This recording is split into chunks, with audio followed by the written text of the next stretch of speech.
继公4天的欧洲议会选举总算杀落，出口民调显示讲极右派的政党选了袂歹，也毋过7月底特别举办巴黎奥运的法国总统马克宏所属的中间派的联名，是选出极右派的国民联名。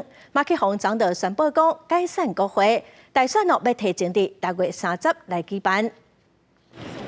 5年一摆的欧洲议会选举，初九结束投票。初步结果显示，法国总统马克宏的中央联名政党大失败，得票率仅拿极右派国民联名的一半。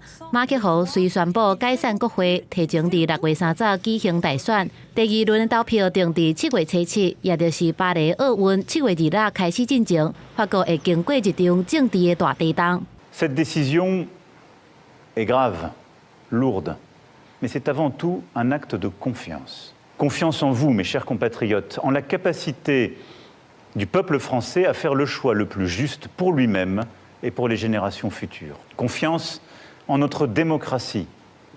由马林勒庞领导的国民联名，以超过30%的得票率大赢马克宏领导的联名。伊也正做2027年总统大选当中马克宏上大的对手。也拿5年进前就已经出头，大力主张反移民。今年敢若28岁国民联名政治的新人巴尔德拉，初九也强调，法国已经在靠改变的风。Ce soir, un vent d'espérance s'est levé sur la France, et il ne fait que commencer.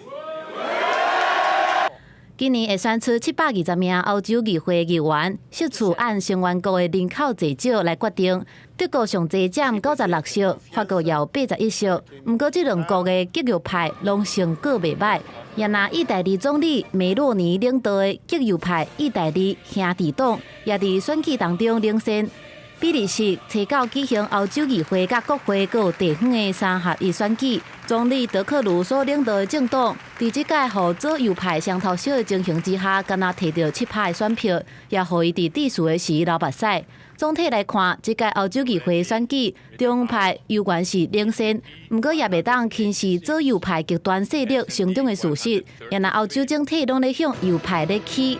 欧盟执委会主席冯德莱恩已经得到中央派的支持，伊安尼按算会得到新的5年任期。公司新闻，景元庆编译。